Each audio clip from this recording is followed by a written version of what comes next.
E aí, humanos, tranquilo? Voltamos. Vamos para a última parte do vírus.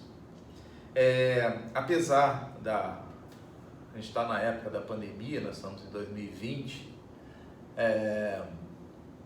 final de abril, início de maio, o vírus que sempre foi falado e que causou uma série de alterações comportamentais, como esse vírus também está causando uma mudança de comportamentos. Vamos falar mais do HIV, tá legal? HIV significa vírus da imunodeficiência humana. O HIV surge oficialmente, né, com registros, no início da década de 80, quando uma pessoa volta para casa, no caso dos Estados Unidos, e ele começa a apresentar uma série de problemas imunológicos. Ele chega muito doente, chega com as costas com umas manchas, chamado de sarcoma de Kaposi, que é típico de um efeito colateral de um câncer, e ele veio a falecer logo depois com um sistema imunológico muito baixo. E os cientistas encontraram alguns vírus dentro das suas células de defesa. E imediatamente os estudos começaram, e eles começaram a associar esse vírus, que era um vírus novo para eles, a um vírus que já era conhecido como HTLV. Então já existia o HTLV1 e o HTLV2, que estava ligado a uma leucemia provocada por vírus. Então eles chamaram inicialmente esse vírus novo de HTLV3. O que acontece é o seguinte, vou colocar até aqui, HTLV3. Esse foi o nome inicial do vírus da AIDS. O que acontece é o seguinte, cara, leucemia é uma multiplicação exagerada de células, e o paciente não apresentava isso. Ele apresentava um número, seja normal ou baixo, de glóbulos brancos, mas os glóbulos brancos de defesa não estavam sendo funcionais. Então eles perceberam que estavam na frente de um vírus novo e começaram a dar uma pesquisada nesse vírus. E a partir desse momento que eles descobrem esse vírus, aí tem a briga de registro de vírus para saber de quem é, enfim, não vem ao caso. E eles começaram a fazer esses kits com os exames, chamado de método de ELISA, e começaram a perceber que tinha muito mais gente infectada do que eles estavam esperando. Então, o número de casos vem crescendo porque o número de exames vem sendo feito com mais eficiência e mais rapidez. Tá legal? Como acontece agora com a Covid-19. Bom, então eles viram que era um vírus diferente. Então ele sai do grupo do HTLV3 e surge uma nova linha de vírus, que é o HIV, que acredita ter sido derivado do PIV, vírus da imunodeficiência em primatas, que é derivado do SIV, vírus da imunodeficiência em símios.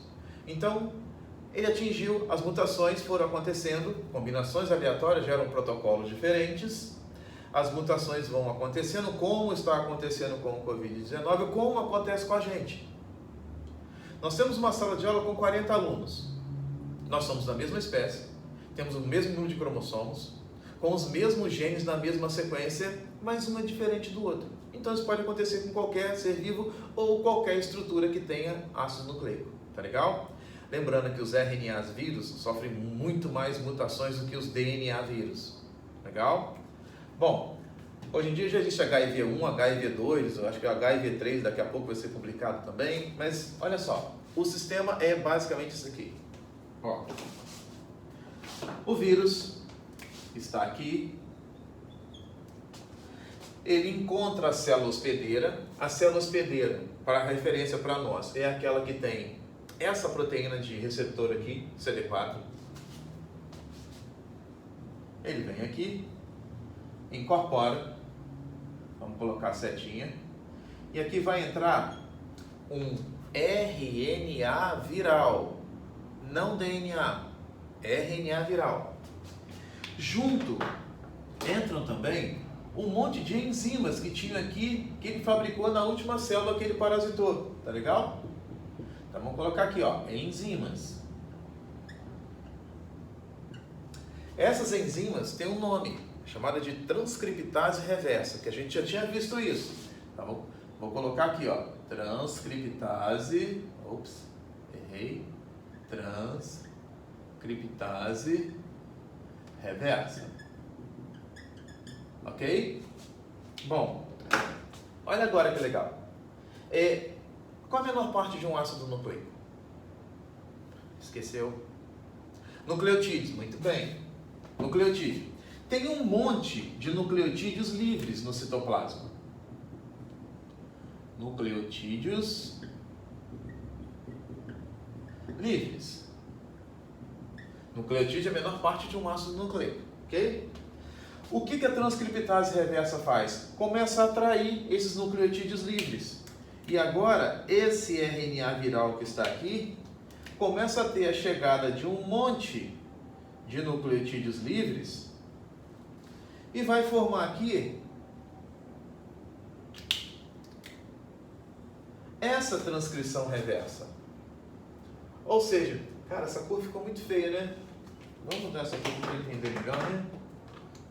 Vamos colocar em verde mesmo. Vai ficar um negócio mais legal. Colocar os nucleotídeos livres da mesma cor aqui. Pronto. Ou seja, o verde atraiu o verde, ok? E agora esses nucleotídeos vão sendo atraídos aqui. E daqui a pouco a gente tem essa situação aqui, ó. Esse RNA viral, que por ação dessa enzima atraiu os nucleotídeos livres. E agora tem aqui uma fita de RNA,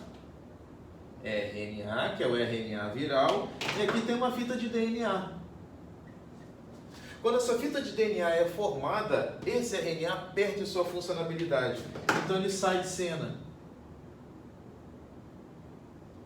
Fica só essa fita de DNA. Com as ligações livres. Qual é a principal característica do DNA? Autoduplicação. Então ele atrai os outros nucleotídeos livres e vai formar aqui uma fita de DNA. Molécula de DNA viral. O que ela vai fazer? Ela vai entrar no núcleo, vai se incorporar ao DNA da célula hospedeira e agora vai obrigar essa célula hospedeira via ribossomos, via RNA mensageiro, a sintetizar um monte de novos vírus e tirar a funcionalidade dessa célula. Essa célula agora não faz mais nada, ela só trabalha para o vírus. Então, a célula que tem o CD4 é chamada de linfócito T. O linfócito T ele é responsável pela sua memória imunológica. Então, vou colocar aqui. Memória imunológica. O que acontece com quem tem AIDS, então? Seu sistema imunológico simplesmente para de funcionar ou diminui gradativamente. Se ele vai diminuindo, seu sistema imunológico não funciona direito, isso abre para doenças oportunistas. Doenças oportunistas quase sempre são doenças respiratórias, porque é uma porta de entrada. Então todo mundo que tem a imunidade mais baixa, provocada por qualquer outro problema que vai ter como efeito colateral essa imunidade baixa, tem uma forte tendência a desenvolver doenças respiratórias. Tá legal? Então, geralmente quem tem AIDS, ele vai desenvolver uma pneumonia muito forte. Se já tiver com alguma outra deficiência, que necessite mais energia, como ele não vai ter muita energia porque ele está com uma pneumonia, falta oxigênio, falta energia, então as partes começam a falhar. Tá legal? Então, esse é o ciclo de desenvolvimento de um retrovírus. Ok? Valeu? Tira o print. Sei que você vai esquecer. Bom, olha só. A gente fechou então essa parte de vírus. Eu gostaria de deixar bem claro o seguinte. Você está estudando um monte de coisa. Vírus está na moda agora. Não se esqueça. O conceito básico não muda nunca. O vírus sempre se comporta do mesmo jeito. Ele sai, encontra uma célula hospedeira, entra, replica ou fica, replica e fica e vai embora e dali ele sai para outro. Se você conseguir impedir a entrada do vírus, beleza.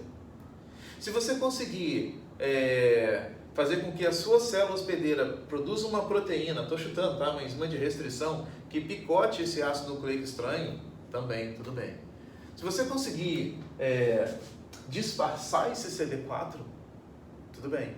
Existem algumas pessoas que têm um disfarce do CD4. São aquelas pessoas que têm um gene mutante delta 32, herdado da mãe e herdado do pai.